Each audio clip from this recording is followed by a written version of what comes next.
La realidad de la escuela capitalista. Escuela única, escuela dividida.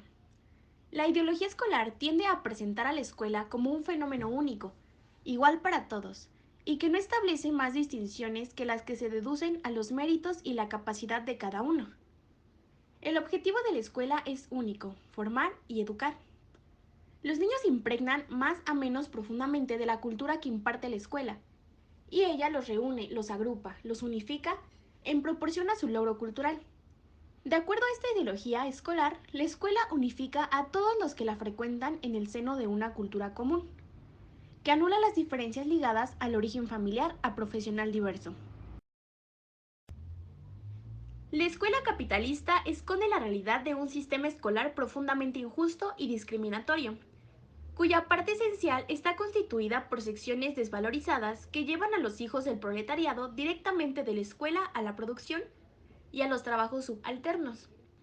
Nivel de instrucción.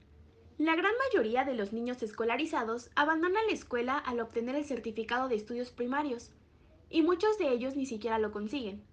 Por mucho que se eleve la edad de la escolaridad obligatoria, los porcentajes no varían, encontrándonos con un 75% compuesto por los alumnos que dejan la escuela al cumplir la edad de la obligación escolar, 25% los que la abandonan en el curso de los 4 años siguientes.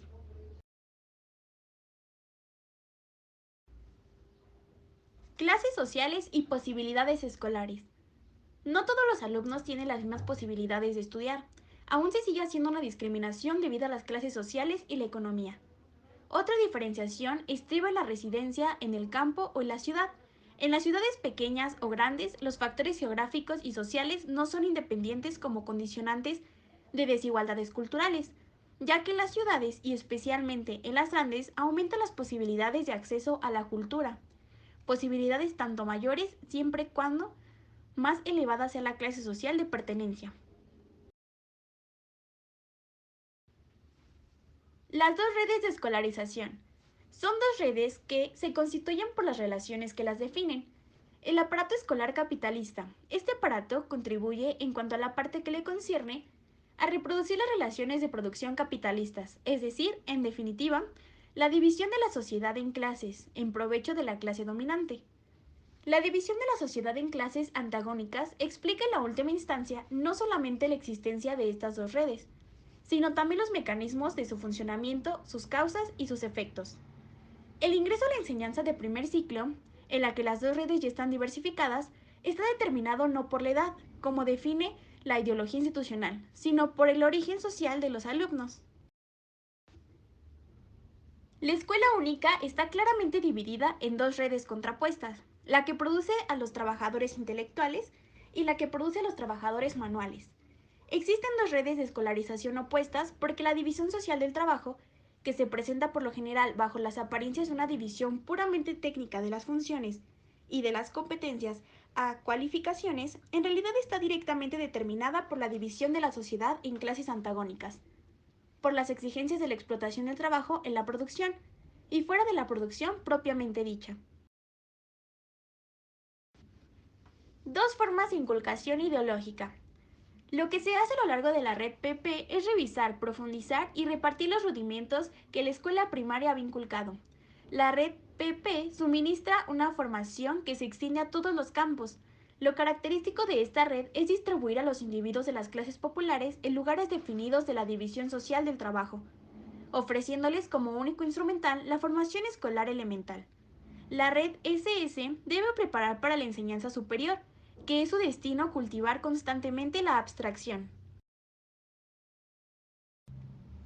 La escuela primaria, origen de las divisiones. Únicamente los niños de las categorías sociales privilegiadas y minoritarias recorrieron en su inmensa mayoría el ciclo primario a la velocidad normal. Inversamente, para los niños de las clases sociales populares, en su inmensa mayoría, lo normal es el retraso. El aprendizaje escolar no comienza en el vacío, sino que va precedido por la etapa del desarrollo anterior a la entrada en la escuela, etapa del desarrollo en la que se adquiere un conjunto de saberes, de aptitudes y de formas de expresión que serán determinantes para el éxito escolar posterior. La escuela burguesa es una pedagogía normativa que se funda y construye sobre las normas de la ideología y la cultura burguesa.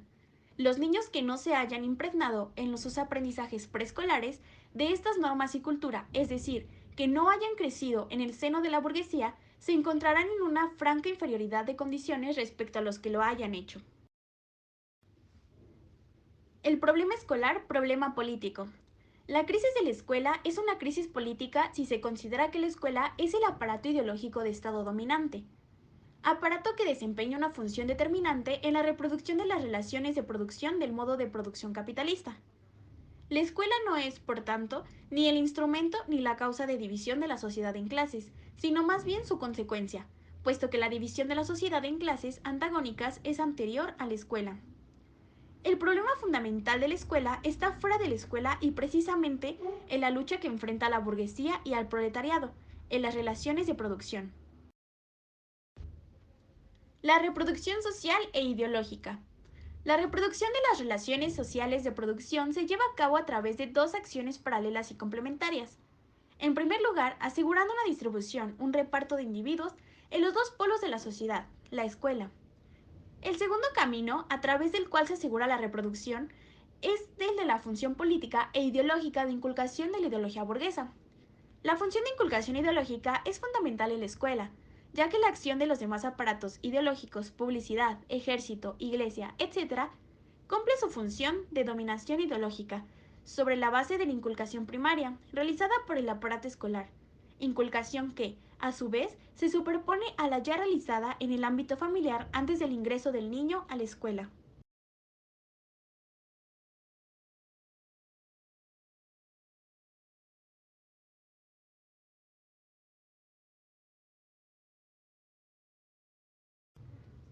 Una perspectiva política para un problema político.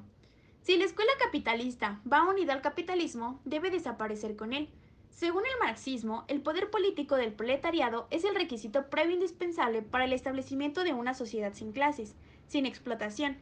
A nivel del educativo, la toma del poder por el proletariado no consiste en apropiarse de la cultura anterior, sino en transformarla radicalmente y destinar esa transformación a la elaboración de una nueva cultura, la cultura proletaria, en la que desaparezca la separación de las prácticas escolares y las prácticas productivas.